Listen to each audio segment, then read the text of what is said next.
আটকাধীন মৰাণ ছাত্ৰ সন্থাৰ নেতাক মুকলিৰ দাবীত ডুমডুমত মৰাণ ছাত্ৰ সন্থাৰ উজ্জ্বল প্ৰতিবাদ। ডুমডুমত ৰাষ্ট্ৰীয় ঘাইপথত টায়াৰ জ্বলাই প্ৰতিবাদ সাব্যস্ত কৰে মৰাণ ছাত্ৰ সন্থা, মৰাণ জাতীয় মহিলা পৰিষদৰ নেতা কৰ্মীয়ে।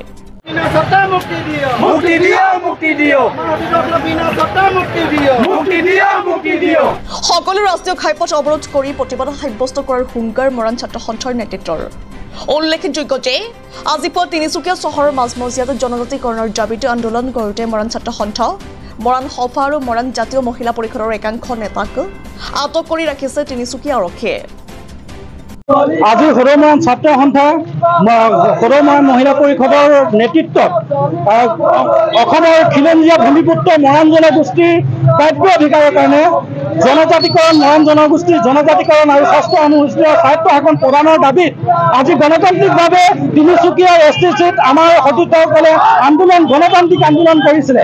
এই আন্দোলনখনক লক্ষীমূৰ কৰিবৰ কাৰণে বৰ্তমানৰ শাসনাধিষ্ঠ চৰকাৰখনে তেওঁলোকৰ বেৰুণীয়া গুণ্ড লগাই আমাৰ সতীৰ্থসকলক আমাৰ সতীৰ্থসকলৰ লগতে সন্মানীয় সভাপতি আৰু সম্পাদক ডাঙৰীয়াদেৱক তেওঁলোকে আটক কৰিছে। আমি তেওঁলোকলৈ প্ৰশ্ন, তেওঁলোকৰ আজি এই দুৰ্যোগ সময়খিনিত আজি বানপীড়িত মানুহখিনিৰ ওচৰত তেওঁলোকে থাকিব লাগে।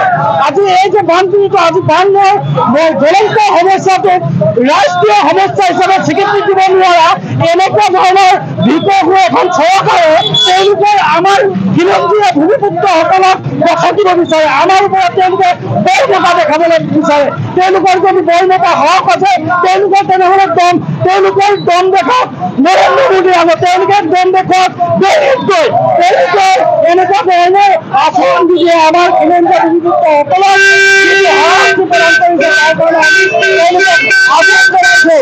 তেওঁলোকলৈ আমাৰ আহ্বান আৰু প্ৰত্যাহ্বান, তেওঁলোকে যদি এনেকুৱা ধৰণৰ কাৰ্যপন্থা হাতত লৈ আমাৰ অতীতসকল বিনা স্বাৰ্থ মুকলি প্ৰদান নকৰে, মুক্তি প্ৰদান নকৰে, অন্যথা কিন্তু অসম অচল হ'ব, উজনি অসম অচল হ'ব।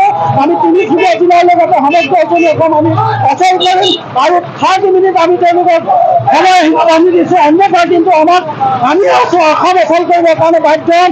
সমগ্ৰ জনগোষ্ঠীয়ে জনজাতি লোকসকল আমাৰ মাজলৈ আহি আছে আৰু আমি তেওঁলোকলৈ আহ্বান তেওঁলোকক জনাই থ'ব বিচাৰিছোঁ যে তেওঁলোকে যদি এনেকুৱা ধৰণৰ আচৰণ যদি ভূমিপুত্ৰসকলক যদি মাৰিবৰ কাৰণে তেওঁলোকে যদি পৰিকল্পনা কৰিছে, তেওঁলোকলৈ কাৰণে আমাৰ এটা বাৰ্তা, তেওঁলোকে এনেকুৱা ধৰণৰ আচৰণ কৰিলে আমি ভূমিপুত্ৰ মৰাণসকলক আমি মৰাণ নাম ল'বৰ কাৰণে বাধ্য হ'ম। তেতিয়া কিন্তু আমাক দুখী কৰিলে নহ'ব, তাৰ কাৰণে দায়ী হ'ব লাগিব সমগ্ৰ অসমৰ চৰকাৰ, অসমৰ শাসন ব্যৱস্থা আৰু পুলিচ প্ৰশাসন। গতিকে আমি তেওঁলোকক ঘৰতে জনাই থৈছোঁ বিনা স্বাৰ্থে আমাৰ অতীতসকলক মুক্তি প্ৰদান কৰক, অন্যথা কিন্তু অসম অচল হ'ব। সেয়া তাৰ কাৰণে কিন্তু অসমীয়া ৰাইজ জনগোষ্ঠীয় মৰাণ জনগোষ্ঠীয় লোকসকল দায়ী নহয়, তাৰ কাৰণে চৰকাৰ আৰু প্ৰশাসন দায়ী হ'ব।